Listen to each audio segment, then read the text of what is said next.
ভারত কি শেষ পর্যন্ত শেখ হাসিনার হাত ছেড়ে দিল, নাকি এটা শুধুই বাংলাদেশকে ঠান্ডা করার একটা নতুন কৌশল?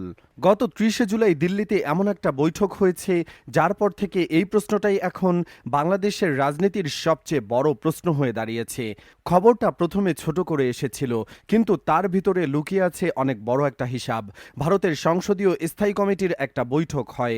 মজার বিষয় হলো, এই কমিটির প্রধান কিন্তু সরকার দলের কেউ নন, বিরোধী দলের নেতা শশী থারুর। ভারতে এটাই নিয়ম। গুরুত্বপূর্ণ কমিটিগুলোতে বিরোধী দলকেও প্রধান করা হয়, যাতে সরকার জবাবদিহি করতে বাধ্য থাকে। প্রতি মাসের শেষে সরকারকে এসে জানাতে হয় দেশের ভিতরে এবং বাইরে তারা কি করছে। সেই বৈঠকে নরেন্দ্র মোদী সরকারকে প্রশ্ন করা হয়, শেখ হাসিনাকে নিয়ে আপনাদের পরিকল্পনা কি? আর তখনই সরকারের তরফ থেকে যে উত্তর আসে, সেটাই এখন ভাইরাল। সরকার নাকি পরিষ্কার জানিয়ে দিয়েছে, শেখ হাসিনা ভারতে মানবিক কারণে আছেন, তিনি কোনো রাজনৈতিক আশ্রয় পাননি এবং ভারতের মাটি ব্যবহার করে তাকে কোনো রাজনৈতিক কর্মকাণ্ড করতে দেওয়া হবে না। শুধু তাই নয়, বাংলাদেশ সরকার যে তাকে ফেরত চেয়ে চিঠি দিয়েছিল, সেই চিঠি তারা গভীরভাবে খতিয়ে দেখছে বলেও জানানো হয়েছে। এই কথাটা শোনার পর আপনার মনে হতে পারে, সেটা হলো এতদিন পর কেন? গত ২ বছর ধরে বাংলাদেশের অন্তর্বর্তী সরকার বারবার চিঠি দিয়েছে, ভারত কোনো উত্তরই দেয়নি। শেখ হাসিনাকে ব্যবহার করে বাংলাদেশের রাজনীতি গরম করার অভিযোগ উঠেছে। ভারতের মাটিতে বসে আওয়ামী লীগের নেতাকর্মীদের বৈঠক করার খবর এসেছে, কিন্তু দিল্লি চুপ ছিল। তাহলে হঠাৎ করে এই শুভ বুদ্ধির উদয় হলো কেন?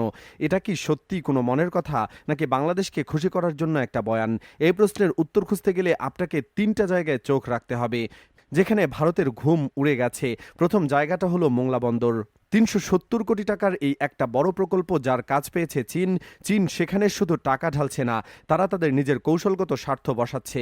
ভারত এতদিন ভেবেছিল বাংলাদেশের বন্দরগুলোতে তাদের একচ্ছত্র আধিপত্য থাকবে, কিন্তু হঠাৎ করে সেখানে চীনের সরাসরি উপস্থিতি ভারতের কপালে চিন্তার ভাঁজ ফেলে দিয়েছে। দ্বিতীয় ধাক্কাটা এসেছে আরও কাছ থেকে, ভারতের বুকের খুব কাছে, মাত্র ১৫ কিলোমিটার দূরে লালমনিরহাট।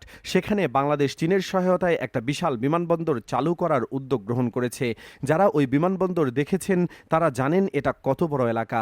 এক মাথা থেকে আরেক মাথা হেঁটে যেতেই ২.৫ থেকে ৩ ঘন্টা সময় লাগে। এই বিমানবন্দর যখন চীনের টাকায় এবং কারিগরি সহায়তায় তৈরি হবে, তখন ভারতের সবচেয়ে স্পর্শকাতর জায়গা, যাকে বলা হয় চিকেন নেক, সেটা কি নিরাপদ থাকবে? চিকেন নেক হলো সেই সরু করিডোর যা ভারতের মূল ভূখণ্ডকে তার উত্তর পূর্ব রাজ্যগুলোর সঙ্গে জুড়ে রেখেছে। এই একটা জায়গায় আঘাত লাগলে গোটা উত্তর পূর্ব ভারত বিচ্ছিন্ন হয়ে যেতে পারে। আর তিস্তা মহাপরিকল্পনা নিয়ে দীর্ঘদিন ধরে আলোচনা চলছে যে সেটাও চীনের হাতেই যাচ্ছে। ফলে ভারতের ভিতরে একটা আতঙ্ক তৈরি হয়েছে। বাংলাদেশ ধীরে ধীরে পুরোপুরি চীনের দিকে ঝুঁকে যাচ্ছে। আর তৃতীয় এবং সবচেয়ে বড় ধাক্কাটা এসেছে রাজনৈতিক কূটনীতিতে। আপনারা জানেন, ভারত বহুদিন ধরে চেষ্টা করছে বিএনপির ভারপ্রাপ্ত চেয়ারম্যান তারেক রহমানকে দিল্লি নিয়ে যেতে। বিভিন্ন মাধ্যমে, বিভিন্ন দূতের মাধ্যমে চেষ্টা চালানো হয়েছে যাতে তারেক রহমান প্রথম বিদেশ সফরটা দিল্লিতে হয়, কিন্তু সেই চেষ্টা সফল হয়নি। তারেক রহমান অত্যন্ত কৌশলী একটা সিদ্ধান্ত নিয়েছেন। তিনি তার প্রথম সফরের জন্য বেছে নিয়েছেন চীন এবং মালয়েশিয়াকে। এটা শুধু একটা সফর নয়, এটা একটা বার্তা। তিনি বুঝিয়ে দিয়েছেন যে তিনি কারো চাপে সিদ্ধান্ত নেবেন না, তিনি একজন রাষ্ট্রনায়কের মতো ভারসাম্যের রাজনীতি করবেন।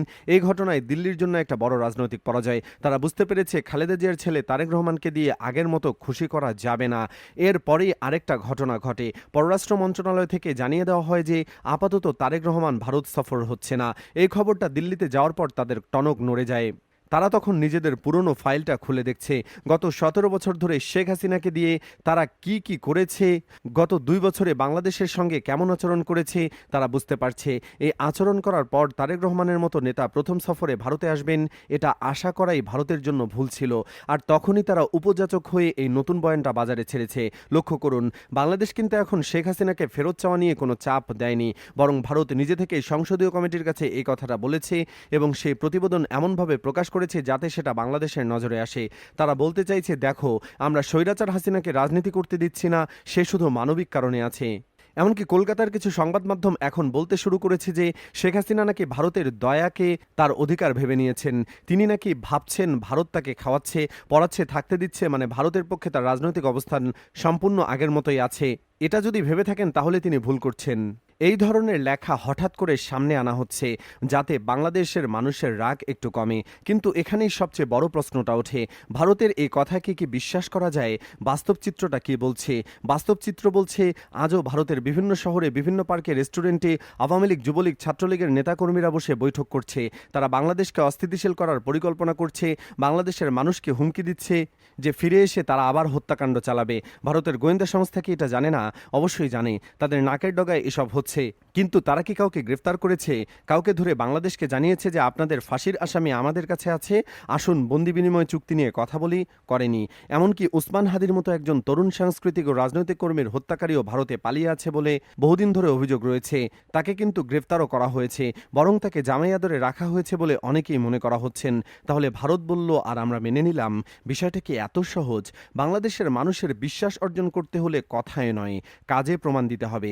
শেখ হাসিনাকে রাজনীতি করতে না দেওয়ার ঘোষণা যদি সত্যি হয়, তাহলে ভারতের মাটিতে বসে যারা বাংলাদেশ বিরোধী ষড়যন্ত্র করছে তাদের বিরুদ্ধে ব্যবস্থা নিতে হবে, তাদের মিটিং বন্ধ করতে হবে। আজ ভারত একটা কঠিন বাস্তবতার মুখোমুখি। একদিকে তাদের চিকেন নেক নিয়ে নিরাপত্তা উদ্বেগ, অন্যদিকে বাংলাদেশে চীনের বাড়তে থাকা প্রভাব, আর তার সঙ্গে তারেক রহমানের মতো একজন নেতার উত্থান যিনি ভারতকে এড়িয়ে নিজের পথ তৈরি করছেন। এই ত্রিমুখী চাপে পড়ে ভারত হয়তো তার পুরনো অবস্থান থেকে সরে আসার অভিনয় করছে। এটা কি সত্যি নীতির পরিবর্তন নাকি সময় কেনার কৌশল? ভারত কি সত্যি বুঝতে পেরেছে শেখ হাসিনাকে দিয়ে আর বাংলাদেশের রাজনীতি নিয়ন্ত্রণ করা যাবে না, নাকি তারা আপাতত চুপ থেকে পরিস্থিতি পর্যবেক্ষণ করছে?